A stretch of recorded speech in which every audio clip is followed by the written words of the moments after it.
বিড়ি সিগারেট খাওয়া কি হুজুর ফতোয়া দিচ্ছে মাকরুহ, তার মানে মালটা খাওয়া যাবে। তাহলে তুই কেন খাস না বে? আপনাদের এখানে বিড়ি খোর আছে না নাই? সিগারেট খোর আছে না নাই? গুটকা খোর আছে?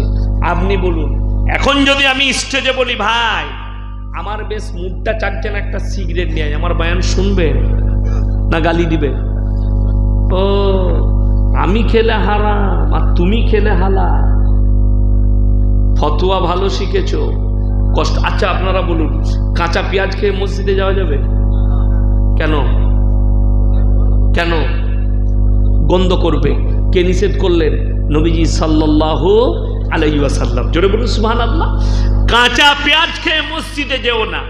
নবীজি যদি কাঁচা পেঁয়াজ খেয়ে মসজিদে যেতে নিষেধ করেন, মুখের দুর্গন্ধ হলে কি হবে? তোমার পাশের ব্যক্তি ক্ষতিগ্রস্ত হবে, কষ্ট পাবে। আল্লাহর নবীর হাদিস, তোমরা মুমিন ততক্ষণ হতে পারবে না যতক্ষণ পর্যন্ত তোমার কাছ থেকে তোমার প্রতিবেশী সুরক্ষিত নয়। তোমার পাশের বাড়ির লোককে সুরক্ষা দিতে হবে। তো ইনি মুখের দুর্গন্ধে কষ্ট পেলেন, ওই জন্য আল্লাহ নিষেধ করলেন, নবীজি নিষেধ করলেন তুমি কাঁচা পেঁয়াজ খেয়ে মসজিদে যেও না। আর বিড়ি সিগারেট খেলে সেন করে তো নাকি আতরের মতো। বড় কষ্টের বিষয়, দুঃখের বিষয় যে আপনি বিড়ি খান, গুটকা খান। সব থেকে বড় জিনিস বলে দিই, যারা বিড়িখোর গুটকাখোর, তোমার পাশে মুসল্লি দাঁড়ালে কষ্টটা পরের কথা বলে দিই, তুমি সর্বপ্রথম তোমার বউকে জিজ্ঞেস করবে আমি বিড়ি সিগারেট গুটকা খাই, তো আমার মুখে চুমু খেলে কেমন লাগে তোকে? ও বলবে আটকুড়ের বাটা থেকে তো ঝাঁটা মারতে মন যায়। হ্যাঁ মনে মনে বলবে, কিন্তু স্বামী আর কি কহবো এটাই মনে মনে ভাববে। বড় কষ্টের বিষয়। তোমার বিবি যদি তোমার মুখের দুর্গন্ধে কষ্ট পায়, জেনে রেখে দিবেন, মনে মনে যদি কষ্ট পায় তুমি গুনাহগার হবে আল্লাহর কাছে। যেহেতু স্বামী বলে কিছু বলতে পারছে না, তুমি কষ্ট দিচ্ছ। বিড়ি সিগারেট খেয়ে তার মুখে তুমি চুমু খাচ্ছ, চুমু খাওয়া জায়েজ আছে, কিন্তু ওই হারাম মালটি ছাড়ো। বড় আমাদেরকে যদি বলেন হুজুর আমাকে একটা ছেলে জানেন এই কথাটা বলার পরে হাওড়ায় বলছে তাহলে আপনাদের কি হয়? আমি বলবো আমি জীবনে কিচ্ছু খাই না, আমাদের বউরা চুমু খেলে আর ছাড়ে না। কি বলবো? সে হারামখোর জিজ্ঞেস করছে হুজুর আপনাদের কি হয়? মানে একে বলা হয় এঁচড়ে পাকা। কষ্টের বিষয়। এই দেখুন পানি আনছে, এই পানিটা গিলাসে ঢালো। আপনাদেরকে উদাহরণ দিয়ে বুঝিয়ে দিই, ব্রেনে ভেঙে ভেঙে ঢুকিয়ে দিই। দাও গিলাসে ঢালো, তাড়াতাড়ি ঢালো, নিয়ে এসো তাড়াতাড়ি। আমি আপনাদেরকে উদাহরণ দিয়ে বুঝিয়ে দিই। এই যে আমি পানি চাইলাম না, গিলাসে পানিটা দিচ্ছে, গিলাসের মধ্যে লিখে দিয়েছে এটাই বিষ মিশানো আছে, খেলে মলি সাহেব মারা যেতে পারে। আচ্ছা ওইটা আর খাওয়া যাবে? খাওয়া যাবে? আর ওটা খেলে গুনাহ হবে না? হবে না? কথা বলে। এই মানুষটার আল্লাহ হায়াত দারাজ করুক। সব বক্তাদের তখন থেকে বেচারা খিদমত করছে, মাশাআল্লাহ। আল্লাহ এই মানুষটাকে ভালো রাখুক, বলুন আমিন। খুব খিদমত করেছে বেচারা, বিসমিল্লাহ, আলহামদুলিল্লাহ।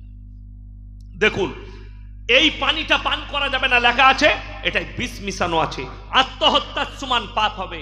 বিড়ি সিগারেট গুটকার প্যাকেটে লেখা আছে না নাই ক্যান্সারের কারণ?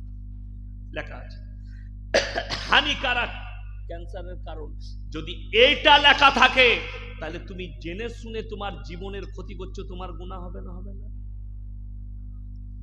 হারাম ফতোয়া আমি পড়ে দেবো, আগে এইটা বুঝাচ্ছি যুক্তি দিয়ে।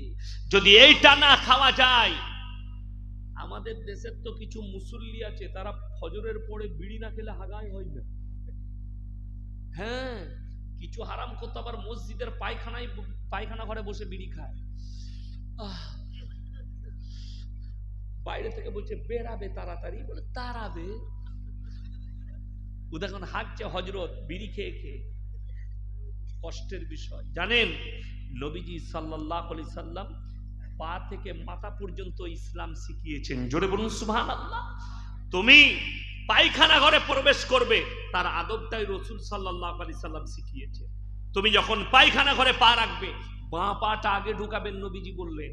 তুমি যখন পায়খানা ঘরে ঢুকবে, কথা বলো না, চুপ থাকবে। পায়খানা ঘরে কোনো জিনিস খেও না, সেখানে চুপ থাকবে, আর তুমি বিড়ি খাচ্ছ। তাহলে নবীজির মহব্বত তোমার মধ্যে আছে? নাই। সবাই বলুন, যারা নেশা করি তারা ছেড়ে দেবো, জোরে বলুন না ইনশাআল্লাহ। আরে ভাই, আমার মিশন দুটো। এক হচ্ছে সমাজটাকে গড়তে হবে, হারাম মুক্ত জীবন গড়বো। সকলে জোরে বলুন ইনশাআল্লাহ। গুনাহ মুক্ত জীবন গড়ো। এরপরে আমি বলবো, যারা ফোটানি করছেন 3 দিন 4 দিন নামাজ পড়ে, যে যুবকরা 2 দিন নামাজ পড়ে ফোটানি করছো, আমার মতো তো নামাজি কালিয়া চোখে পাবি না বে। কিন্তু তুমি কিরকম, আপনারা শুনেছেন এই যুবকরা কত ভালো জানেন? এখন কিন্তু নতুন একটা প্রেমের ডিজাইন বেরিয়েছে। কি প্রেম? এ দাঁড়ান, পকেটে কে দিয়ে এলো, উপরে 2টো প্রশ্ন দিয়ে। প্রশ্নটা কি আছে দেখি? একটা আছে, কোন নেশাখোর ব্যক্তি ইমাম হতে পারবে কি না? হ্যাঁ, যদি গাঁজাখোর মুক্তাদি হয় তা গাঁজাখোর ইমাম হবে, কোনো অসুবিধা নাই। এই প্রশ্নগুলো করাই যাবে না। করা যাবে? এগুলো মূর্খদের প্রশ্ন। নেশাখোর ব্যক্তি কখনো ইমাম হয়? বড় কষ্টের বিষয়। এটা কিন্তু ডেঞ্জার প্রশ্ন। কোন মেয়েকে বিবাহের উদ্দেশ্যে একা একই দেখা করা যাবে কিনা? আল্লাহ, হাসছেন, উত্তর আমি দেব। প্রথমে কোরআনটা শুনেলেন, ইন্নাশ শাইতানা লিল ইনসানি আদুউম মুবিন। শয়তান মানুষের প্রকাশ্য কি দুশমন। বাংলাদেশের একটা বক্তার বয়ান শুনলাম, কি বুঝলেন? আমি নাম লুব না, নাম উচ্চারণ করব না তার, যেহেতু যুবকরা অনেক ফ্যান তার, কি বুঝলেন, গায়ে লাগবে, কিন্তু বাস্তব কথা বলছি। তিনি বলছেন, যদি তোমার কোনো মেয়েকে পছন্দ হয়, সঙ্গে সঙ্গে প্রপোজ করে দাও, প্রপোজ। আমরা তুই হারাম করে আগে মার খাবি কবে? তোর মতো বক্তা। শুনেলেন, প্রেম ইসলামে হালাল জিনিস জায়েজ। জোরে বলুন সুবহানাল্লাহ। যুবকরা হাসছে, হ্যাঁ ভালো কথা বলেছে মৌলী সাহেব। প্রেম হালাল জিনিস, জায়েজ জিনিস। মায়ের সঙ্গে প্রেম জায়েজ আছে, বাবার সঙ্গে প্রেম জায়েজ আছে, বোনের সাথে প্রেম জায়েজ আছে, ফুফুর সাথে প্রেম জায়েজ আছে, প্রতিবেশীকে ভালোবাসা জায়েজ আছে। কিন্তু তোমরা যেটা বলছো, পার্কেতে, কালিয়াচক বাজারে hello come here I love you গলিতে আয়, উটি হারাম, ওইটি হারাম। যদি বলেন, শুনেলেন, কোরআন শোনাচ্ছি, ওয়ালাকাদ হাম্মাদ বি ওয়া হাম্মা বিহা লাউলা আররা বুরহানা রাব্বি। সূরা ইউসুফ। ইউসুফ নবীর সামনে যখন জুলাইখা নিজেকে বেবস্ত্র করে দিল, ওয়ালাকাদ হাম্মাদ বি, এর ব্যাখ্যা লিখতে গিয়ে এক একটা মুফাসসিরিন এত ব্যাখ্যা লিখেছেন, অবাক হয়ে যাবে, যে কিছুক্ষণের জন্য ইউসুফ নবীর নফসটা একটু বেহকে গিয়েছিল। বেহকে মানে জানেন তো, একটু সরে গিয়েছিল শয়তানের দিকে। ওয়ালাকাদ হাম্মাদ বি ওয়া হাম্মা বিহা। তাফসীর পড়লে চোখ দিয়ে পানি আসবেন। তিনি একজন আল্লাহর পয়গম্বর, নবী।